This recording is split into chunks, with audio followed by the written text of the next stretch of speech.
has famously been referred to as the Rainbow Nation because of our diversity, our culture, our language, and our heritage. They're multiple, diverse, and dynamic, and together they make up our identity and who we are.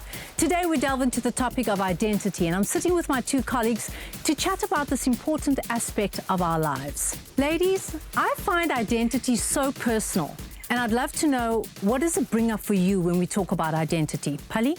Multidimensional, definitely. And there's that famous movie, and the quote goes, "We're like an onion." They've got so many layers to it. And I think for myself, identity has been something I struggled with.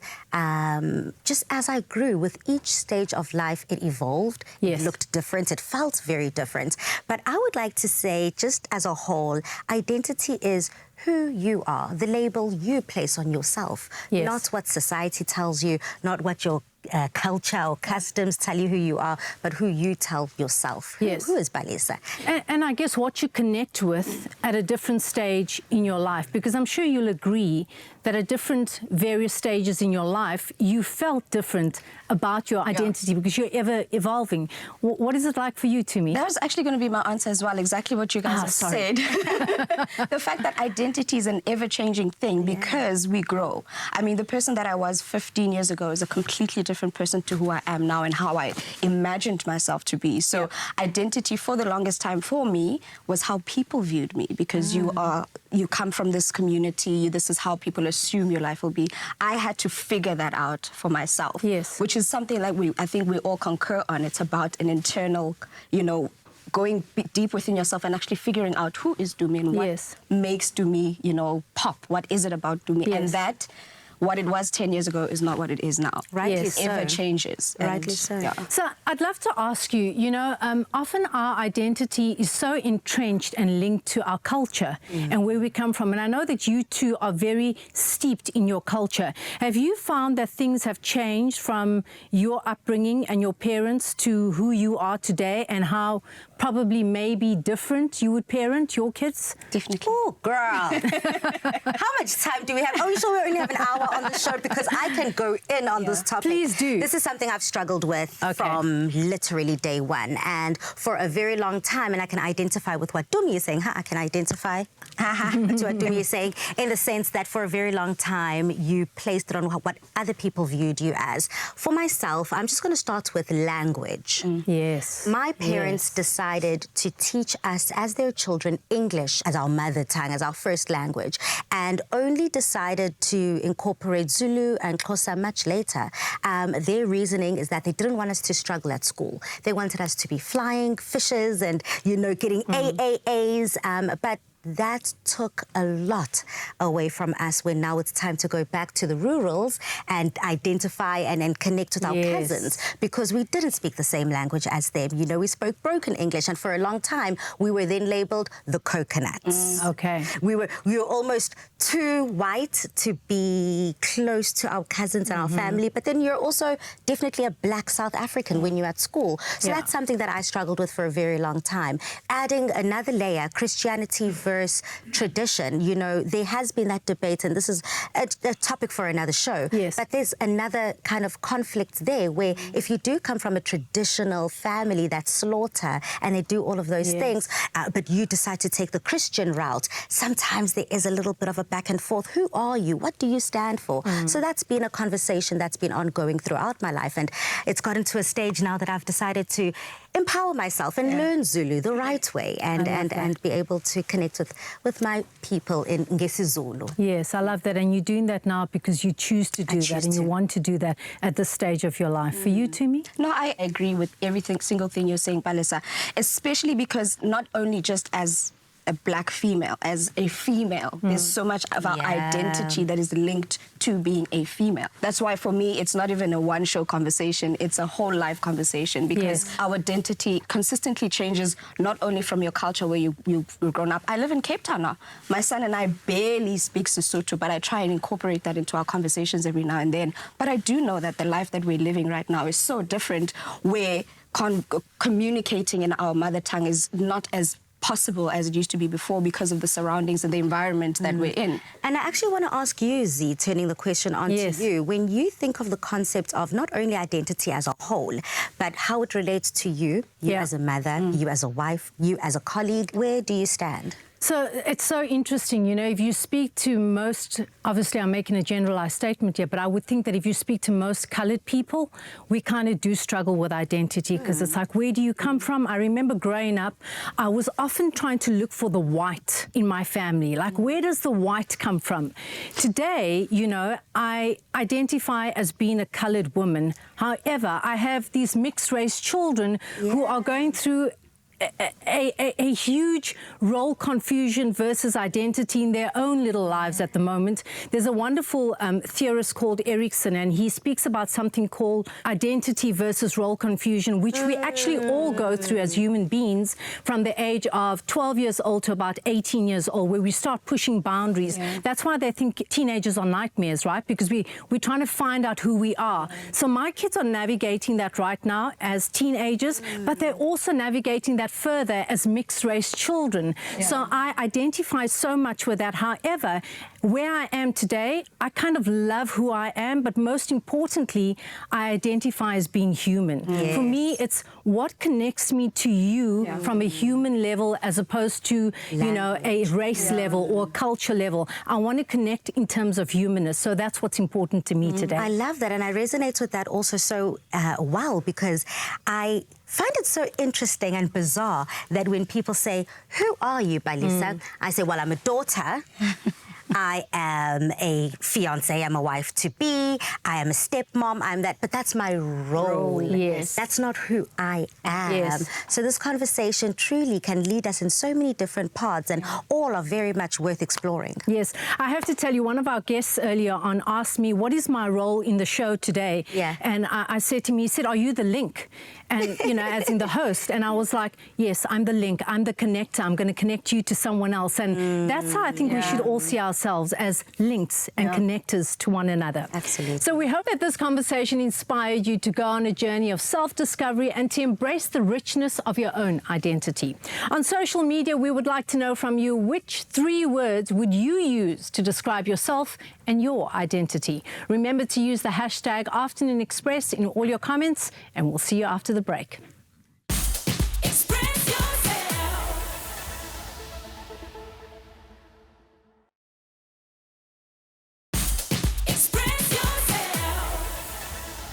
Welcome back to Afternoon Express. Now I'm pleased to be joined by a dynamic father-son filmmaking duo who have been making waves in the film industry with the release of their latest movie, Runs in the Family. Please help me welcome Gabe and Ian Gabriel, who will be joining us to share their insights on identity, particularly Gabe's journey as a trans man. Welcome to The Loft. Thank you so much. Great to be here. Now, touching base with you, Gabe, your story is one of bravery, it's one of courage and creativity.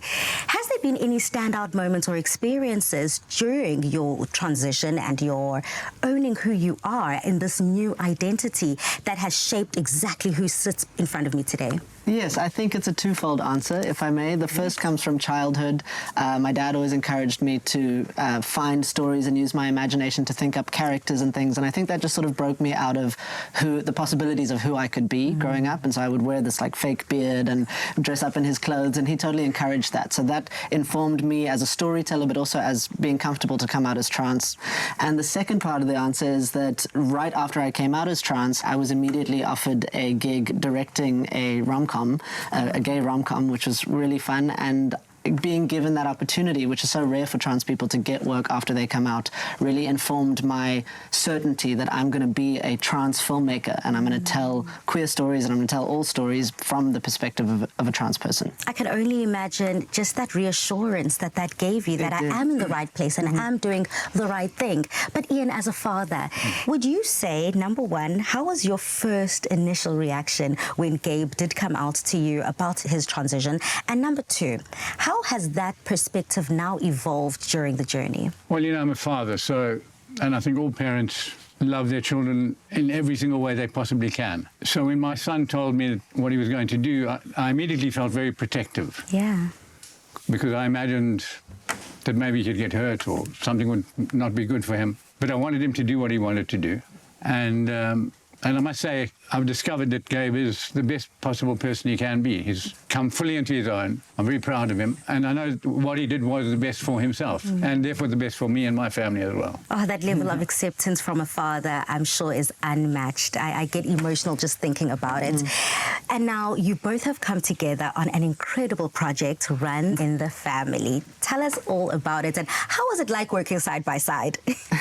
We were talking about how to get a film made together because we're both filmmakers and we've collaborated a lot in the past. And we decided to make a film that was very loosely based on us. I mean, the storyline is not true at all, but the two people, this father with his own identity, mixed heritage identity in South Africa, and also this trans son, they go on a road trip and they end up doing a drag show together, and it's a lot of fun and they learn a lot more about each other. But it doesn't come from a place of trans trauma, it comes from a place of trans family bonding and love and celebration, exactly. More than just acceptance, it's celebration. Beautiful. And for yourself? Well, you know, as well as representing Gabe's story and how well I thought that story evolved, I was also delighted to be to see the dad represented as an Indian dad, because when I grew up, I was passing as white, but I wasn't white. So my identity for a long time had to be, I chose to disguise my identity. Wow. And I now choose to not disguise it any longer, because I now know that I'm fine. So this question of identity digs deep into both our histories. Yes. And the more we can reveal it, the more we can be ourselves, the better we become. And the more we share these stories, the more many more people can relate to it. I mean, taking this conversation a step further, it's twofold. For you, Gabe, first and foremost, you spoke about communicating and telling the stories of not only just the Rainbow Nation, but the LGBTQI plus community, and why that is so important to you. How then does that inform your writing and your filmmaking? And secondly, for yourself as a dad, what advice do you have for other parents out there who might have a trans child? Well, I think it is, you know, wanting to tell the story of queer South Africans, LGBTQIA plus South Africans. We have so many stories, and I think the more that are out there, the more people will see us as human. So if you only have one idea of what it looks like to be trans, what it looks like to be gay or intersex or what have you, then it kind of limits your ability to take care of other communities that are different from yourself. So if we use storytelling to show that we can be all sorts of different types of ways and people as the queer community, then I think people can tap into the ways that they can relate to us. So someone who doesn't have my identity experience at all might watch our film, for example, and identify with the anxiety that my character has, or with the humor that my character has, and see a piece of themselves in this person who's different to them. And through that, we can hopefully make the world safer for our community. Absolutely. And finally, Dad? Well, you know, there's a lot of what happens in the film, which I think is all about how similar we actually all are. We think, oh, this person's so different from me, this person's so different from me, because they're this or they're that. But actually, the dad is like a whole lot of dads, the kid is like a whole lot of kids, the relationship is like a whole lot of family relationships. So I like to say we're unique, but we're not that unique that we're not also incredibly alike as a species. Well, we all are part of the human race. Thank you, gentlemen, so much. Gabe and Ian's relationship and collaboration not only enriches the world of cinema, but it also fosters important conversations about identity, acceptance, and representation. See you in a bit.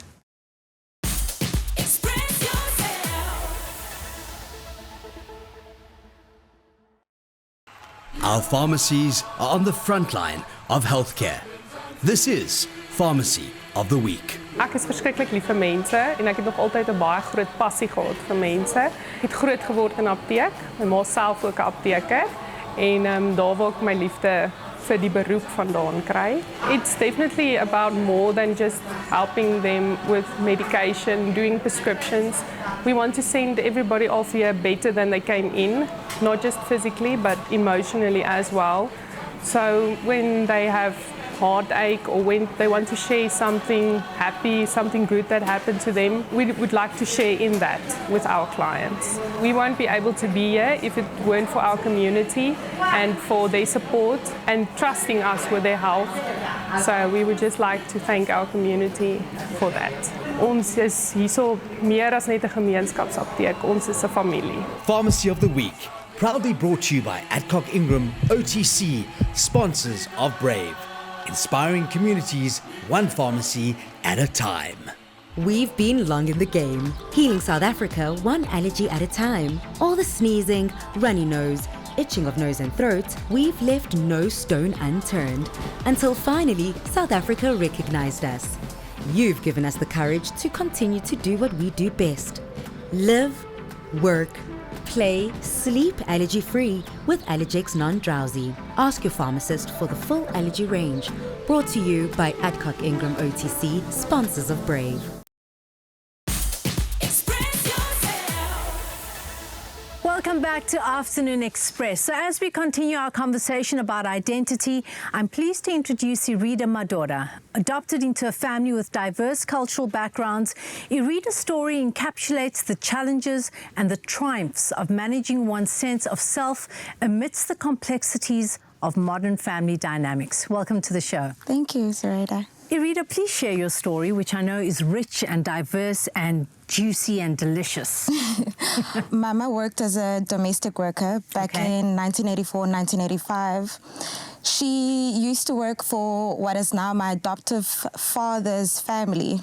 And then when she was pregnant with me, she started working for my adoptive dad's, for him and his wife, Irida. I don't know exactly what transpired behind the scenes, but I know that when I was born, my adopted mom's favorite story to tell is she phoned Baragwanath, and then she found out that Mama Emily had given birth to a daughter, and that the name was Irida. So it's a name that I carry with pride, and I also feel like there's a lot of love there, as much as Mama also named me after her maternal, like her mom.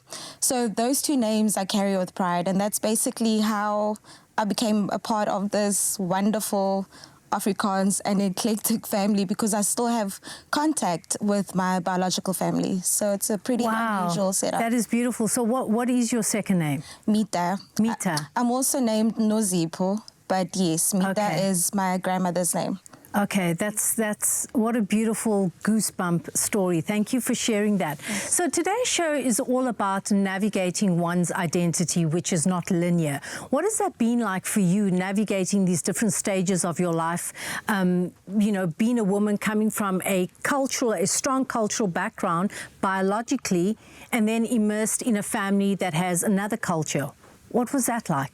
Look, at the stage that I'm at now, I can safely say that I've had to carve my own identity, because we as people like to put people in boxes. Yes. And from a young age, I was always aware of the fact that I don't fit into any box. Share some of those stories with us. When I was a kid, I think and it's not to anyone's fault. I think it was just an awareness that I had as a kid, that I would sort of morph myself when I was with my biological family, because it's obviously completely different culture. Yeah. Tswana / Xhosa, and then coming from an Afrikaans home, those are completely different worlds. So what I did tend to do as a kid was to sort of morph myself and become more like my environment. Yes. And over the years, I've found a way to just be myself. Whoever says what, or they can't make sense of it, it's okay. I think the peace that I feel currently comes from not forcing people to see it my way, which I used to do when I was a kid. I would want people to understand my perspective, and that's not always possible. So, yeah, like an interesting thing, I don't know if this is not a side-eye moment, but and it's not the first time that it happens. When people hear the name Irida, they will assume that it's a white person. So I'm the last person they would look at, and then there's a sort of like a double take moment that happens, like, oh, you. And also the other thing that I used to get asked a lot is, what's your African name? Do you have a black name? You know, things like that. And most of the time, I don't think people mean it maliciously. It's just that we've become so accustomed to putting things into little boxes and categories. And I am a walking contradiction. And that's so beautiful, but you've had to come to that stage where you are today, and that's the anchoring that you're feeling, which is so wonderful. When you think back to your parents, to your adoptive parents, how did they navigate and speak to you about you being different to them, looking different to them? How did that play out? I think we've always been honest about it. My mom has been, you know, very aware of how important representation is. And I remember having a black doll, like, you know, those sort of things. So it wasn't, I was always aware. It was never a secret. You can't hide that. Yes. But there were also like funny moments for me. Like now that I think about it, I'm like, wow, my mom was trying to buy self-tanning stuff and I was trying to get lighter. It's like these little yes. nuances of ID. that you find yourself. Yes. And now you think back, you're like, really?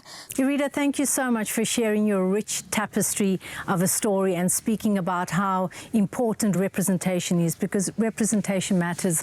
What a great story and what a fantastic lady.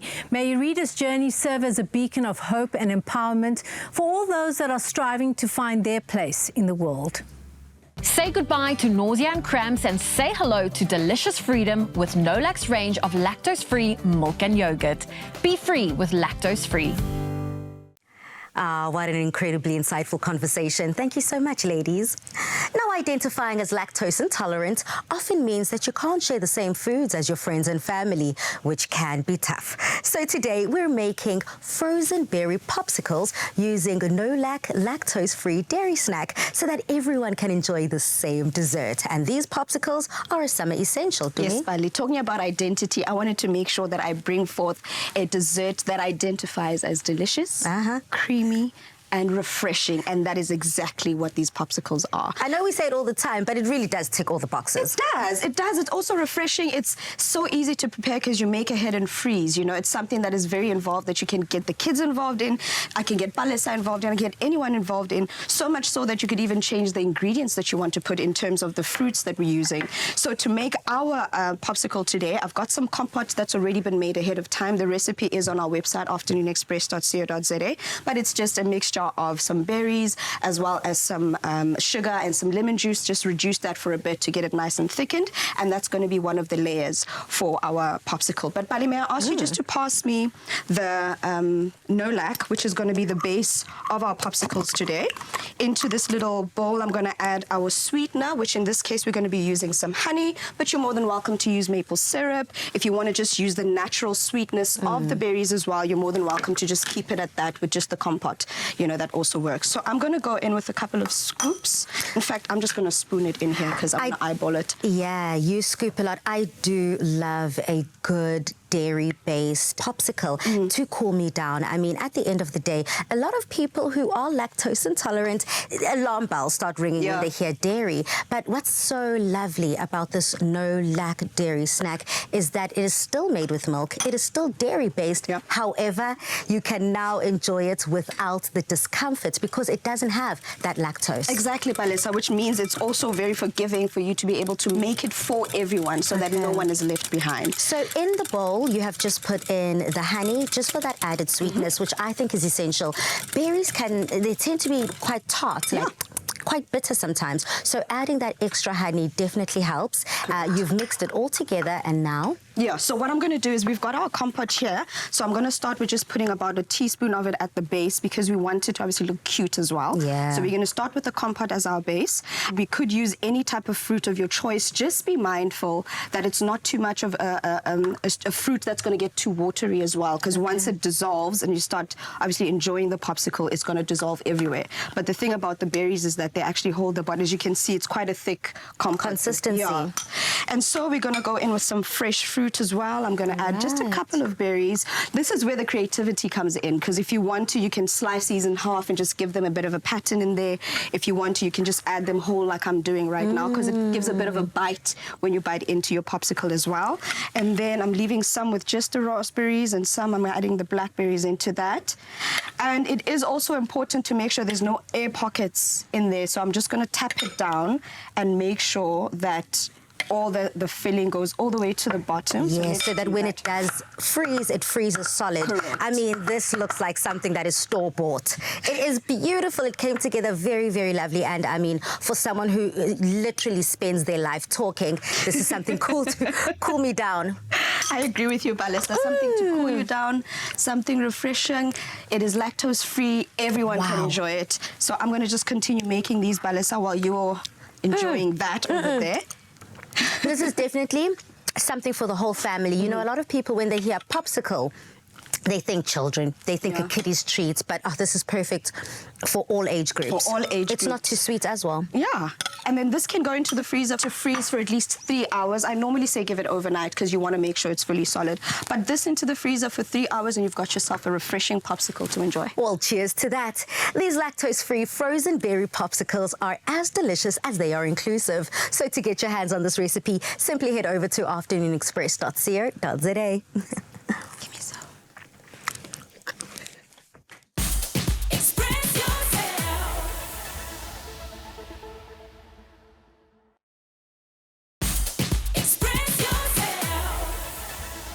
Welcome back.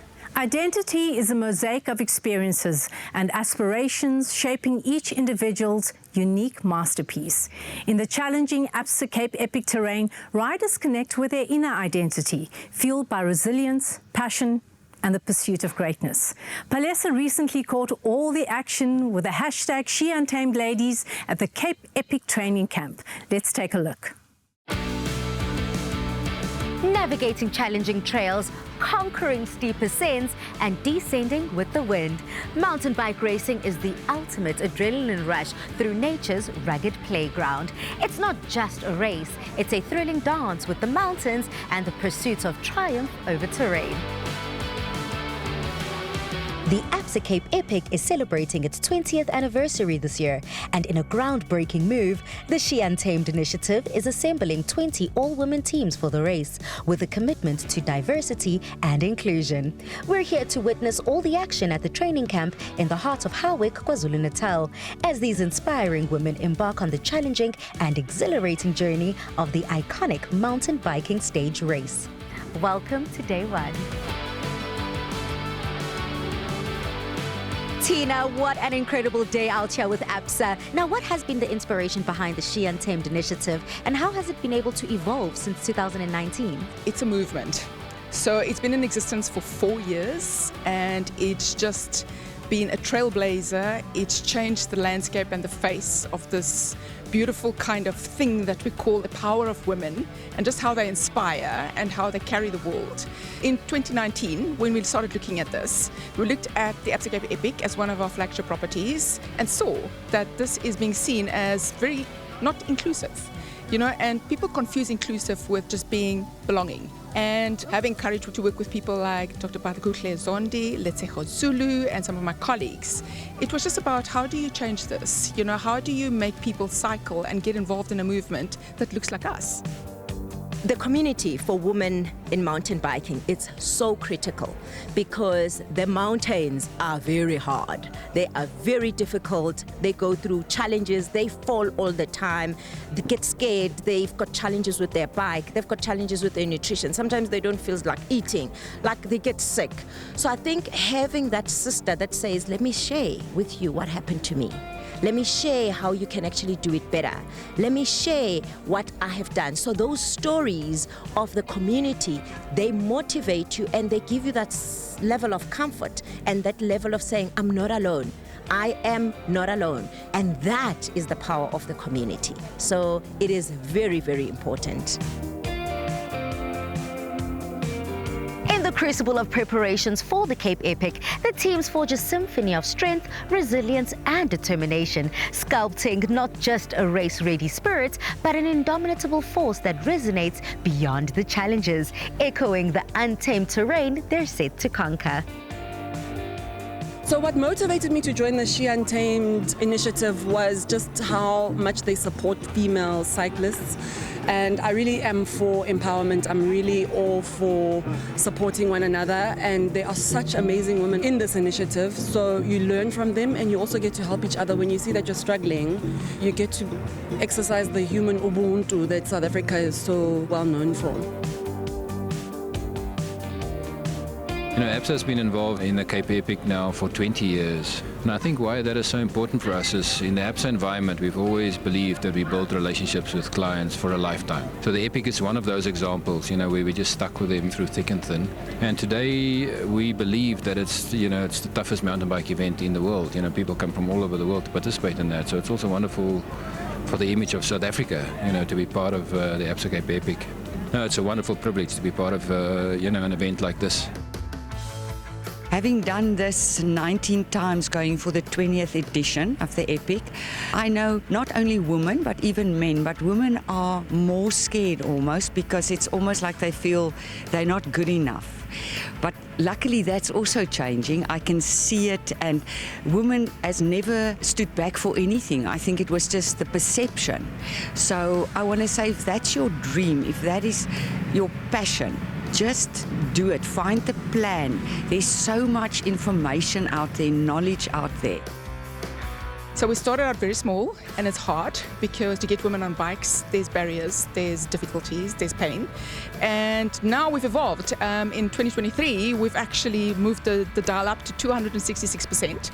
And the class of 2024 is a group of 20 for 20 women, which means there's 60 women, predominantly of color, will be starting and finishing the ABSA Cape Epic. It has given women in cycling a platform of riding with the best, riding on a big stage. The ABSA Cape Epic is no joke. It's like the Tour de France of mountain biking. So having these women, knowing that I'm not alone, and they are partnering together, so it's female teams. There's no one that is going to be pushing your bike. There is no one that is going to be pushing you. You bring your strength together and you have to pass through. Where unbridled passion meets steadfast resolve, participants script a tale of tenacity and fortitude, navigating unforgiving trails and overcoming formidable terrains to stand victorious in the supreme test of endurance and spirit. So with 4 starts to the ABSA Cape Epic and 3 finishes, I really have gone through the highs and the lows of this race. And when the opportunity came to be the head coach for the She Untamed project, I absolutely could not say no. If there is a way that I can help somebody become more prepared for an event like this, through training, through skills, and just through mentorship, then I would love to take that on. Matt, reflecting on your victory at last year's Cape Epic, what are some of your top 3 lessons that you've learned that have influenced your preparation for this year? One is to not give up. We won the race on the last day, coming from 8 minutes behind, and where we kind of thought it was all over. Also, just being confident in our ability to win, and just, you know, believing in yourself is also a big key factor, and just enjoying it, enjoying the moment. It's very easy to get stressed and everything, but at the end of the day, it's something very special, and yeah, you just have to enjoy it. Welcome to day 2 of the ABSA Cape Epic Training Bootcamp weekend. This is going to be a day filled with adventure and fun, so let's get into it.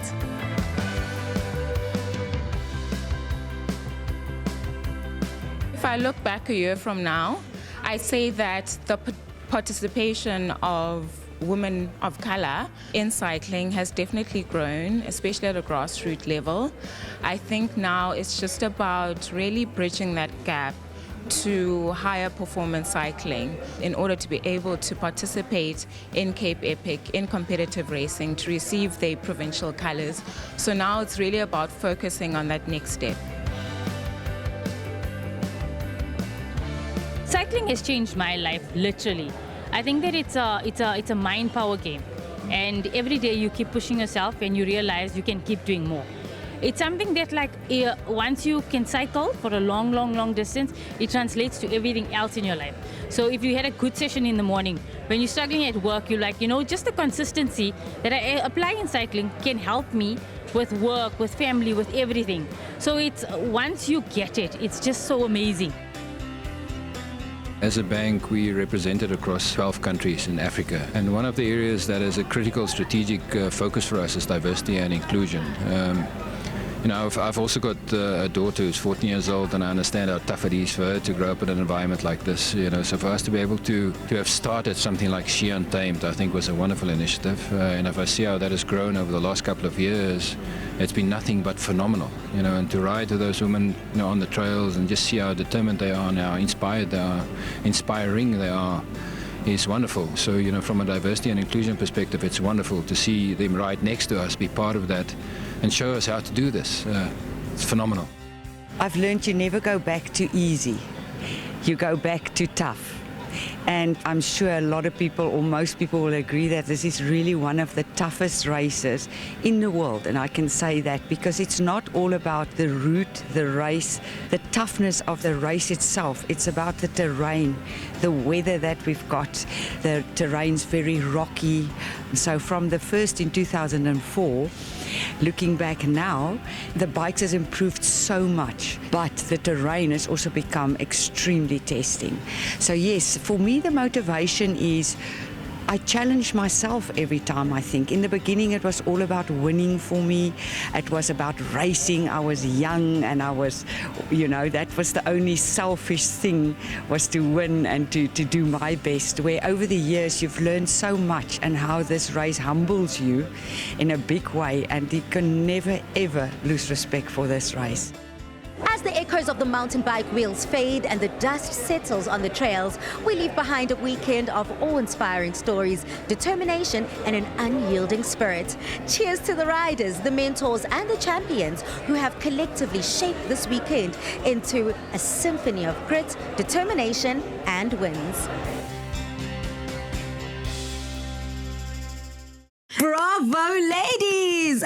Ngempela hashtag She Untamed. That looked amazing. It was, and not only was it amazing seeing them physically falling and scraping and bumping themselves, but hearing each and every story was so incredible. I mean, some were couch potatoes, which is my starting point, all the way up to being a mountain trail rider. I mean, absolutely moving. So whether you identify as an athlete or not so much, this one is for you. We are going to be rooting for you, ladies, at this year's Cape Epic. 20 teams of ladies in the 20th year of the Cape Epic. Bravo. Phenomenal. Absolutely. But don't go anywhere. We'll be back with you after the break.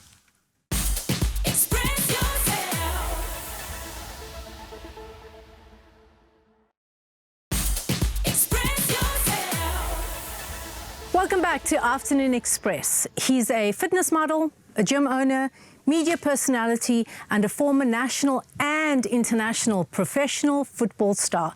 Easily recognized for his good looks and a series of body tattoos. Please welcome Ryan. Ryan, welcome to the show. Thank you for having me. How are you? It's so good to see you again. And you. It's been a while. Now, the show's all about identity today, and I've seen your identity shift through the years. Yes. Can I even say decades? Absolutely. Tell us where you are right now. Right now I'm a dad and a husband. Congratulations. Thank you. So when you met me 20 years ago, I was a very different person. You know, obviously my tattoos make me physically identifiable, but as a person, I've changed a hell of a lot the last 20 odd years. So, and what has that been like? You know, on the show we've been talking about these chameleon-like, morph-like phases that we go into throughout our lives as we try to find ourselves. So if you consider young Ryan, what was he like 20 years ago? A little bit less reckless in my decision-making. You know, so obviously 20 years I was a professional footballer. So everything was fast and quick, and I reacted fast with that. I had less thinking about my decision-making. Today I'm a dad. So what I do, it bears weight. Okay. You know, I can't tell my little boy things and I'm doing something reckless. So when he was born about 14 years ago, well, actually March 1st now, it'll be 14 years, it was a big shift in the way I saw things in my life. And I would say that the change started from then. Did you say your boy's 14 years old? Nearly 14 now, Wow, yeah. so He's you've in got high a school. teenager on your hands. I do. And so I'd love to ask you, what are the differences in identity that you can pick up from where he is right now and where you are, and then the way you were parented to the way you are parenting now? It's shifted a lot. You know, disciplines change also how, for example, you would implement it. So Yes. it's more of a discussion nowadays. It's how I coach really as well. You know, I make sure they're listening. My boy's listening. I'll ask him questions to make sure he's engaging with me. I'll ask him if he's put thought behind what's happened. Whereas when you're younger, sometimes you're more told, you know, the generational changes that you were told back then what to, is now you're advised and you're given options to talk about things because you don't have the same sort of structure you would have had 20 odd years ago with you being a child and how you were disciplined as a child. Yes. So Ryan, I want to ask you, you spoke earlier on about, you know, when you were younger and a footballer, am I correct in saying you were probably driven by a lot of ego? Because that's what we are at that stage of our lives. We're trying to fit in. How would you say that that has shifted? And give me some examples of something that you did back in the day that you look back now and you almost cringe and you go, I can't believe I did that. But the reason you're able to do that right now is because you're able to look back, connect the dots and reflect, which is the beauty of wisdom and getting older. Absolutely. You know, I can't think of one particular thing 20 odd years ago, but if I had to, there have been numerous occasions where I would have acted on impulse. Let's talk about relations, for example. Yes. Start there. Something that's very simple we all go through. You know, if back in the day you would have reacted thinking, well, this person's going to hurt me, I'm going to move on before that happens. Yes. Whereas now you would communicate and talk to my wife and I'd ask her questions and see what her day's been like and why are we happening, why are these things going on. Whereas back then you were all ego. No one's going to do that to me. No ways, no chance. I'm out. You know, so it was more of a self-preservation, whereas your ego would kick in more to put you on a pedestal when in actual fact you look silly. Yes, I love that. Tell me about your coaching. Tell me about the kind of coach that you are and how perhaps you may reflect on how you were coached back in the day and the changes that you're making now in the coaching position. That's a great question, you know. When I was younger, I always related to passionate coaches, coaches who lived what they did, coaches who supported their players. You know, you had those coaches who always put their jobs first, and players, we were a commodity. And you had those coaches who loved their players and realized that coaches and players will always stick together. Clubs will stay there. We get told to move on. You know, so the kind of coach I am is I put my players first always, holistically as well. So I want to ask them how the day is. Right now I'm coaching development, which is quite young. So you know, they're going to school, they have difficulties at home, they might have broken homes. You know what they're going through. So for me to come in hard, a lot of these kids are used to that. Yeah. You know, so I'd rather come in personally, put my arm around someone and ask them, how's your day been today? What's going on? Like, for example, yesterday I had a young boy come up to me saying he's got a hard time at home, he's got difficulties with his folks, and he's actually lost his dad a few years back, and he just opened up to me, you know, and he was emotional. Yeah. So I asked him to sit down, and he got involved in the game later where he could now enjoy himself once he had flushed off his feelings. So I want to be a coach that players feel safe, first and foremost. I believe if you're coaching kids and they feel safe, you'll get the best out of them. So my approach is one of passion, of fun. I need my boys to have, or my girls to have fun, depending on coaching. They must enjoy themselves. They're not having fun, they're not enjoying themselves, they're not going to learn. Yeah. So for me, it's arm around them, make sure they're okay, male or female, depending on, I coach both males and females, making them feel safe, understanding them, what drives them. And once I know what drives them, motivates them, I can get the best out of them. Yeah. I have to ask you about your tattoos, right? Because when we look at tattoos, it's a big part of identity. Tell us about yours. So look, I started when I was 18. My dad said, no, my parents don't actually like tattoos. They're old school. Okay. I was a stubborn kid based on ego. They all got a story. They're not just random, most of them. They've all about my family, about my spirituality. I got a little one on my leg that says, I love you, Dad. My son drew it up for me years ago, the little stick man when I was a bit bigger.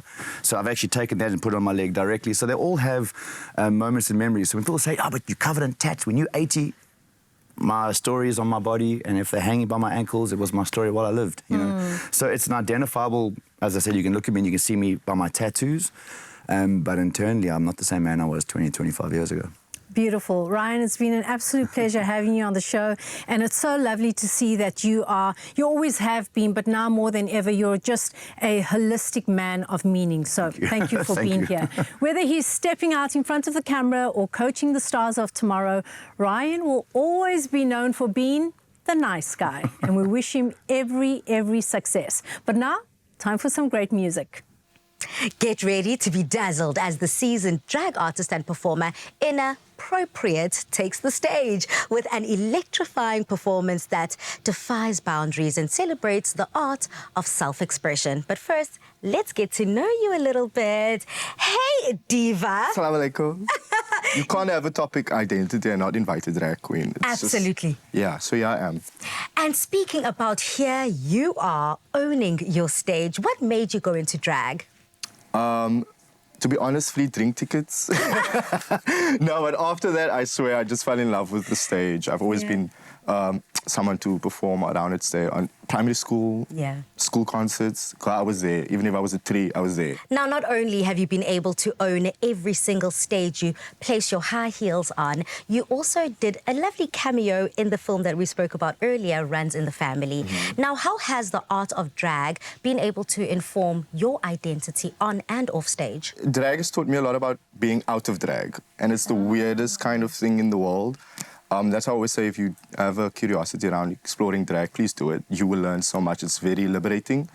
And I don't think I would have been able to learn how to be a man if I do not portray myself as a woman. You know what I mean? Love that. So, yeah, drag has always been a part of my identity, I guess. You needed to embrace your feminine for your masculine to shine. Well, ladies and gentlemen, give it up for Inappropriate with her rendition of the song, Where Do I Begin? Take it away.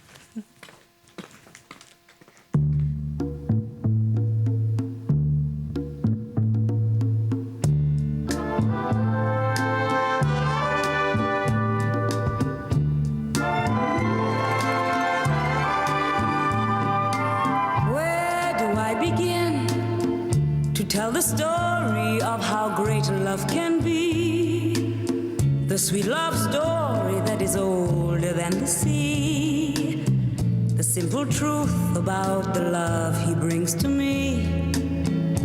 Where do I start? Like a summer rain that cools the pavement with a patent leather shine, my life and made the living fine, and gave a meaning to this empty world of mine. He fills my heart. He fills my heart with very special things, with angel songs, with wild imaginings. He fills my soul with so much love that anywhere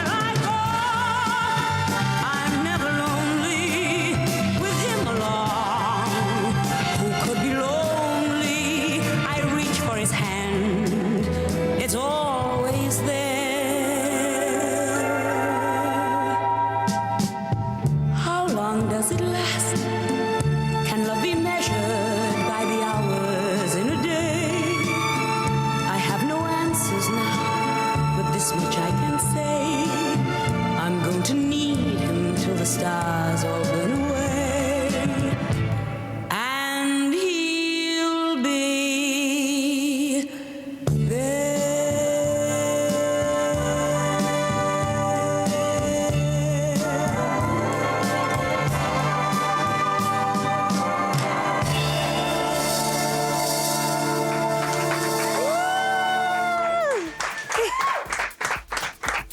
What an amazing show, and we hope that you enjoyed it just as much as we did. Remember, you can catch the repeats of the show on Sunday at 8:30 a.m. But for now, stay safe and see you next Tuesday. Bye.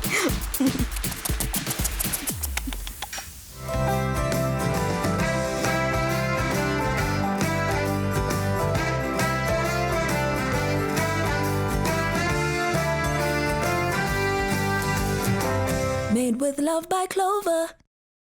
Another feel-good production.